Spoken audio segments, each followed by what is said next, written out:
আমরা নেতাজি সুভাষচন্দ্র বসু বলতে শুধু দেশপ্রেম ও সংগ্রামকেই বুঝি, কিন্তু তার জীবনের আরেকটি দিক রয়েছে যা আমাদের অনেকের কাছেই অজানা। আজ আমরা তার জীবনের এই অজানা দিকগুলি সম্পর্কে জানার চেষ্টা করব।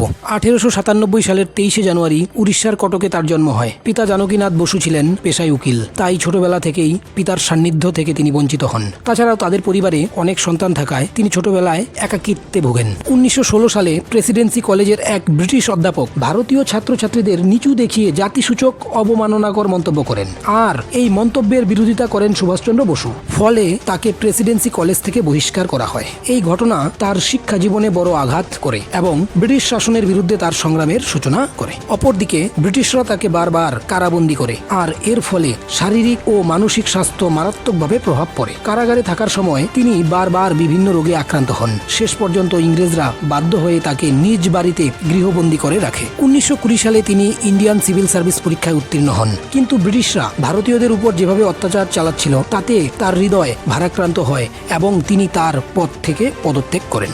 আবার 1938 সালে তিনি ভারতের জাতীয় কংগ্রেসের সভাপতি মনোনীত হন, কিন্তু সমস্যা দেখা দেয় 1939 সালে, যখন নেতাজি সুভাষচন্দ্র বসু দ্বিতীয়বারের মতো জাতীয় কংগ্রেসের সভাপতি পদে নির্বাচিত হন, গান্ধীজির মনোনীত প্রার্থী পট্টভি সীতারামাইয়াকে পরাজিত করে। এর ফলে গান্ধীজির সাথে তার দূরত্ব বৃদ্ধি পায় এবং শেষে জাতীয় কংগ্রেসের থেকে তিনি পদত্যাগ করেন। তার জীবনের আরেকটি গুরুত্বপূর্ণ সিদ্ধান্ত ছিল দেশ ত্যাগ করে বিদেশিদের সাহায্য নিয়ে ভারতের স্বাধীনতা অর্জন। এই উদ্দেশ্যে তিনি 1941 খ্রিস্টাব্দে গোপনে দেশ ত্যাগ করেন এবং আফগানিস্তান, রাশিয়া হয়ে জার্মানিতে পৌঁছান হিটলারের সাহায্য প্রাপ্তির জন্য। যদিও হিটলার তাকে সর্বতোভাবে সাহায্য করেননি, শেষে তিনি জাপান এবং সিঙ্গাপুরে ভারতের স্বাধীনতার জন্য সংগ্রাম চালিয়ে যান। সুভাষচন্দ্র বসু আইএনএর দায়িত্ব গ্রহণ করার পর ব্রিটিশদের বিরুদ্ধে সর্বতোভাবে লড়াই চালিয়ে গেলেও চূড়ান্ত সফলতা অর্জন করেনি। এই ব্যর্থতা নেতাজির জন্য গভীর হতাশার কারণ হয়ে দাঁড়ায়। শেষ পর্যন্ত 1945 খ্রিস্টাব্দের 18ই আগস্ট তাইওয়ানে বিমান দুর্ঘটনায় তার মৃত্যু হয় বলে জানা যায়। তবে তার মৃত্যু নিয়ে আজও বিতর্ক রয়েছে। এই রহস্যময় ঘটনা দেশবাসীর মনে আজও গভীর শোকের সৃষ্টি করে।